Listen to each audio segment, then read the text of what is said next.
So what's going on, winners? Today I'm going to talk about the conflict, the last part of the storytelling, right? So before we get started with that, guys, I'm your boy Lil Show 2.0. Let's do some housekeeping things. First, let's start off by, if you're watching this on YouTube, like this video, share, subscribe to the Winners Win channel. If you're listening to this on any type of podcast platform, leave a 5-star review and leave a review below so I can figure out how I can better serve you. Now, the conflict comes down to 5 turning points, okay? So real quick. And I'm going to explain all these turning points in detail. The first turning point is a new opportunity. Okay, so what do I mean by that? No, so it's new opportunity, change of plans, point of no return, major setback, the climax. So first is the new opportunity. So new opportunity is presented to someone that is obviously going through some type of, conflict.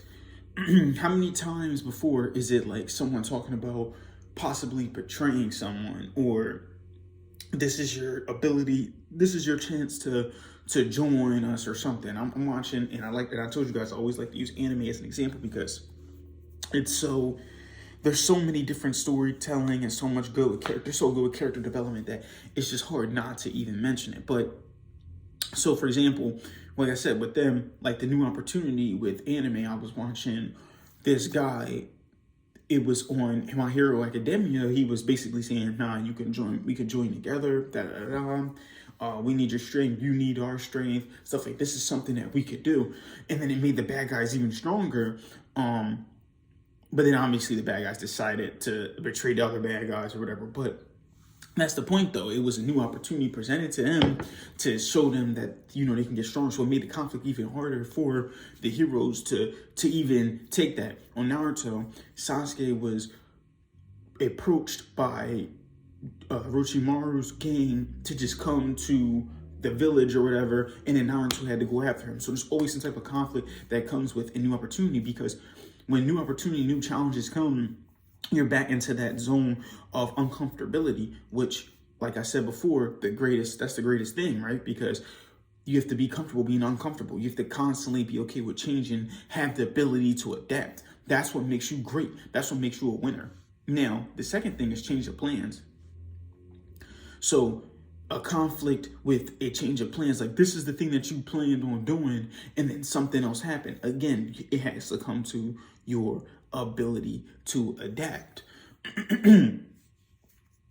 Which is a great example, right? With, I guess I was watching, Demon Slayer the other day, right? And on Demon Slayer, there was a lower ranked demon in the forest killing all these people, but they didn't know that. They just thought it was just regular demons in there. So they were sending in their low ranking officers of the Demon Slayer Corps. And when they were sending them in there, they actually were not able to fight against these people. So what they did was they actually started saying, okay, since they're not strong enough to defeat this upper rank demon and he keeps killing everybody, let's send in some, basically their top soldiers, their Hashira, and they went and they started killing all those people off, right? So a change of plans has to force the character to change, to be able to adapt, which, remember, I told you, when your back is against the wall, when your character's back against the wall in storytelling, they're able to, it's their point where they have to, what's the word I'm trying to say? They have to be able to adapt. And that will decide really, truly what kind of character you have. The third one is point of no return, which kind of reminds me of Marvel Endgame, when after Thanos got all the things, he snapped and got them all back, but then Scott Lang came back 5 years later, and when Scott Lang came back, he was then able to figure out, okay, what's going on, pretty much trying to figure out what's going on. He figured out that about time travel and gave them that idea, and they all got the idea, so then they all went over there, and then there was a point of no return. They had to do this, right? Because they had to do this to bring everybody back, because Tony Stark knew he had no choice because he figured it out. So point of no return is also a really good one too, because they can't go back to who they were before, right? It can't happen. They can't go, the character cannot return to that innocent person or whatever that they were before they figured this out. So, like I said, today we're talking about the third part of storytelling, which is the conflict. And the conflict goes back to 5 turning points: a new opportunity presenting itself, so something new popping up, and the character has to figure out now with this new opportunity, the new challenges and the new level of comfortability, change of plans. Something was supposed to happen, but then something else ended up happening, so they have to change the way that they react to this thing.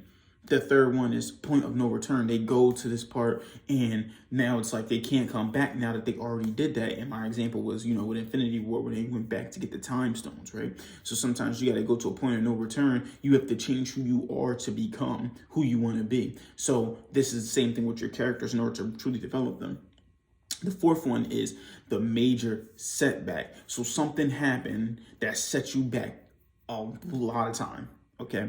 And a great example of this also too is I have to go back to Endgame again, was the fact that when they were going to get the stones, they went back in time. And this is a spoiler, but Endgame been out for years, so if you ain't see it, you definitely should watch it. But they went back in time, and when they went back in time for Endgame, one of the stones they couldn't get a hold of. It was the Tesseract they couldn't get a hold of. So that was the blue stone.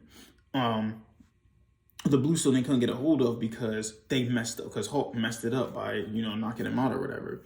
And then since that didn't happen, that's when after that they gave it to that none of them having, and Loki ended up escaping with the Tesseract. So since that stuff happened, they had to go back in time. They had to adapt again. And that's when they decided, okay, let's go back to a time when there was Pym particles in order to go back to do more time skips, and also the Tesseract at the same time. So that's what they went and did. So the major setback, again, comes back to the adaptation to and then the climax, right? The climax is basically the ending, which, the biggest climax with Endgame really was when they were fighting Thanos at the end. Captain America grabs the hammer and he just, Thor's, I knew it, I knew you were worthy, or whatever. And they started fighting, and Thanos, and then Iron Man obviously saves the day and does the craziest character development ever. Because if you ever watched the first Iron Man, he's a selfish person that, yes, does save the world, but you see him change slowly and slowly and slowly. And then finally, he makes the ultimate sacrifice by risking it all. I am Iron Man. And then the whole, basically, everybody's clapping, like, everybody's cheering everything in the movie theater. So that is the 5 turning points and the conflict when it comes to telling an amazing story. So that's all I really have for you guys today. I want you guys to comment below which turning point is your favorite. I want you then to like this video, share it, subscribe to the Winchman channel. And if you listen to this on any type of podcast platform, 5-star review, and leave a review below so I can figure out how I can better serve you. Keep killing the day. Winners win, losers lose, and you pray for success like this 2.0.